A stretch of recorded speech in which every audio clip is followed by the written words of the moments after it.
Eh bien, bonjour à tous, bienvenue sur une nouvelle vidéo. Aujourd'hui, je vais vous présenter le matériel que j'utilise pour le ténia.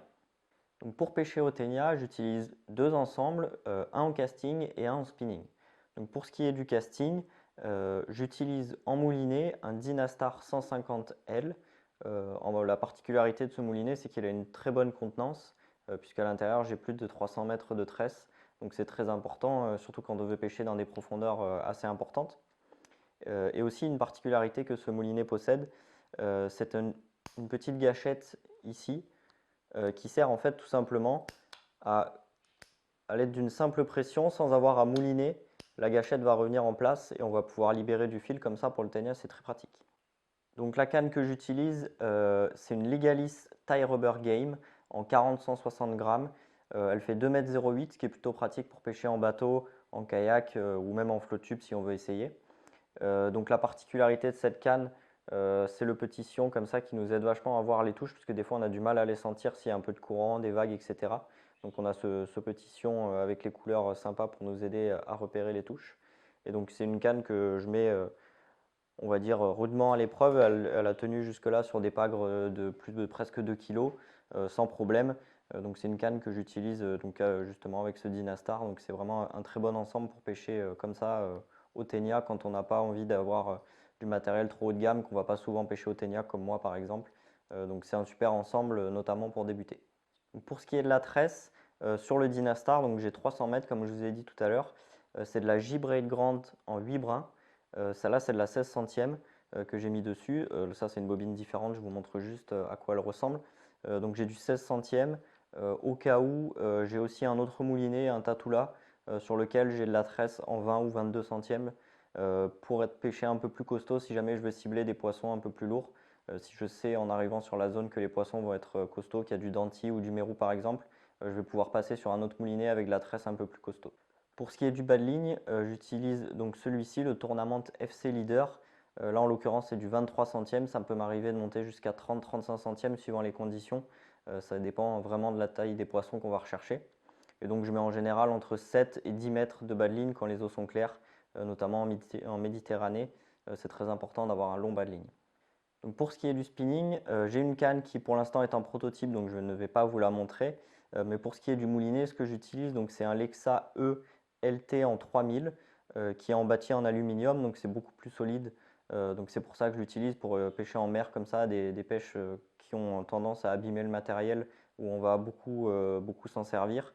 Donc celui-ci, il a de la tresse légèrement plus fine, c'est de la 14 centième, tout simplement pour avoir deux options différentes. Donc je peux pêcher en spinning relativement léger et en casting un peu plus solide.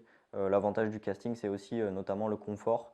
Donc j'utilise un peu moins le spinning, mais c'est quelque chose qui est aussi très rigolo, puisqu'on n'a pas du tout les mêmes sensations qu'avec du casting. Donc pour ce qui est des ténias en eux-mêmes, donc il y a différents grammages. Le grammage que j'utilise le plus, c'est le 21 grammes, donc c'est le plus léger de la gamme.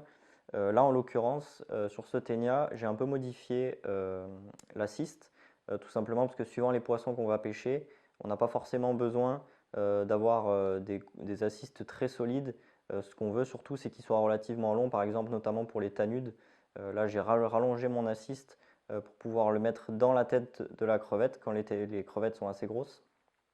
Et donc, j'en ai aussi que j'ai fait avec du fluorocarbone pour un peu plus de discrétion et surtout un hameçon beaucoup plus petit, notamment comme je disais pour les tanudes, donc les dorades grises. Et après pour le pagre, ce genre de choses, je laisse le montage tel quel puisque c'est comme ça qu'il est le plus solide et l'hameçon aussi tel quel puisqu'il est très solide aussi. Donc quand on va pêcher notamment des pagres, ce genre de choses qui ont une grosse bouche, contrairement aux tanudes, on peut se permettre de mettre des assists plus courts et plus résistants surtout.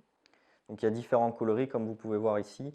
Mon coloris favori c'est sûrement celui-ci, tout rouge, ça ressemble vraiment un peu, ça fait un attrait supplémentaire avec la gambasse.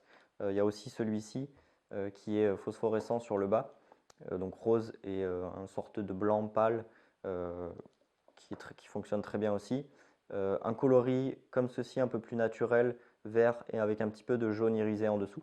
Et un dernier qui est vraiment sympa, que je trouve vraiment joli, c'est orange et avec un orange un peu plus clair, mélangé presque à du jaune sur le dessous et surtout quelques petites taches de peinture blanche pour donner un petit effet crevette qui est vraiment sympa.